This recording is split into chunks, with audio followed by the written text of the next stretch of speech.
Access queries. The simplest type of a query is a selection query. A selection query will display record information from a database. A query is designed to select records. We design queries to select records that meet specific criteria. A query lets us select fields and records to be displayed as well as their order. We can save the query instructions as an object to use at another time or to build a report. Query by example. We will demonstrate how to set up the query in the design view using the Query by Example grid. We will see how to sort records and how to establish field criteria. We will also use the Simple Query Wizard to create a query that totals values. Microsoft Access lets you design a query by creating an example. We select objects we want to use for our record source, the fields we want to display, we designate selection criteria, and then we run the query. To design a query, we click on the Query tab object in the Database window. We select the New button.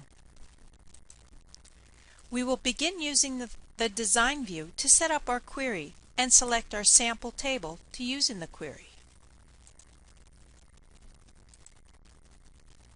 We will choose the Invoices Paid table to our query example.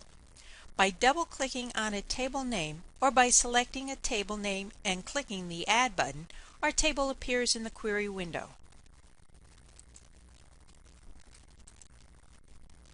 We click the Close button to close the Show Table window.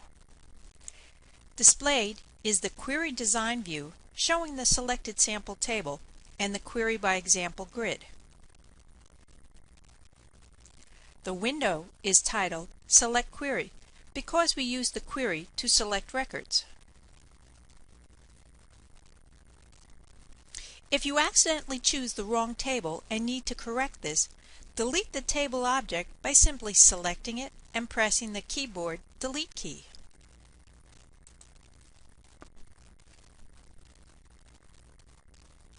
We can choose another table by clicking the Show Table button and selecting a different table.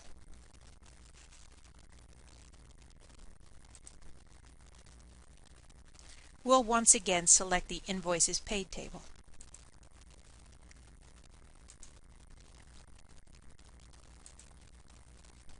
You can also build queries on query objects as well as using multiple objects in a query.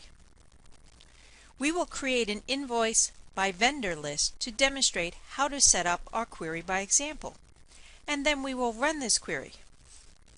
The first field that we will add to the grid is the vendor number field. To select a field for the grid, we can highlight a field in the field list and drag it to the grid column, where it will appear. We can also double-click on a field to select it for the grid, or use the list box in a field column to select or change a field. For this first field, I will drag it to the first column.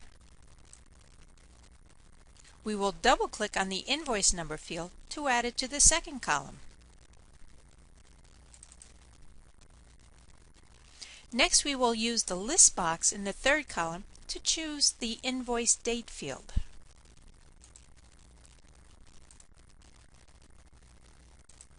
We have selected all of the fields we wish to display in our query results table. We will run a query by selecting the Run button. The Run button is the red explanation button on the top toolbar.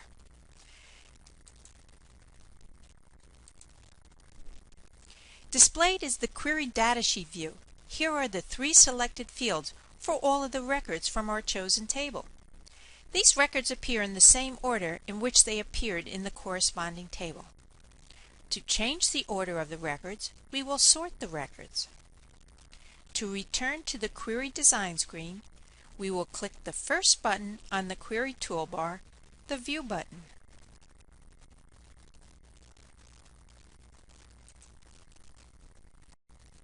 To sort by any single field, we click in the Sort row under the field we want to sort by. We can select either ascending or descending. To sort on multiple fields, select the Sort option for any of the fields.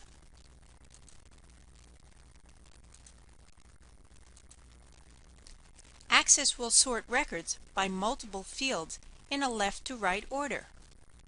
We will run the query again to view the records in our new order.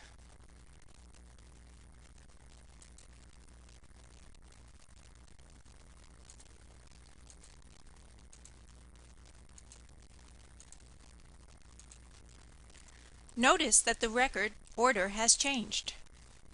The vendor numbers are in ascending order, and the invoice amounts are in descending order by vendor number.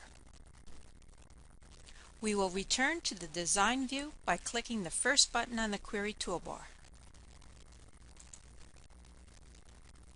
We can select specific records to be displayed in a query results view by entering in criteria that identifies records that we want to view. Each field column includes a criteria cell.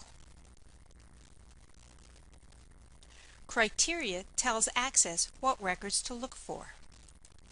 For this example, we will query for all records for vendor number 1223046.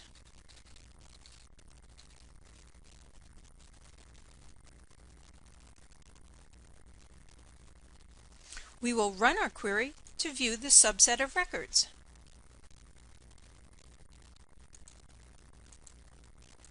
Notice only records that matched our criteria were selected.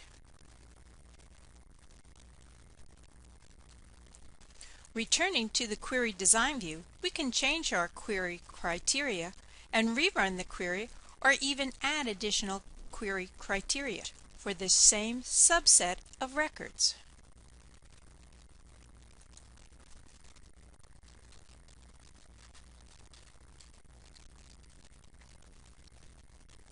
We will look for records for this same vendor with invoice dates earlier than January 1st of 2003.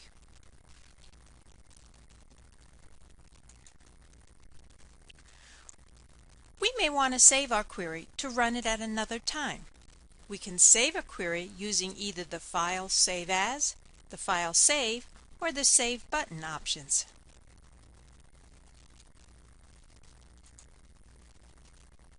We are prompted to type in a name for this query. Access doesn't allow a query to be saved with the same name as a table. We type in an appropriate name and then close the Query Save As dialog box.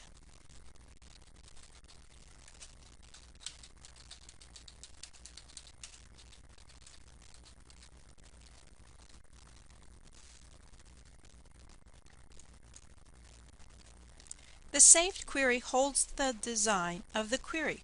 It does not contain the table records.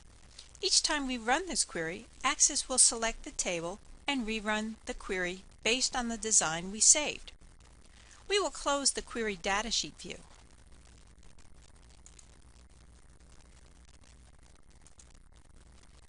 Notice that the saved query appears in the query window.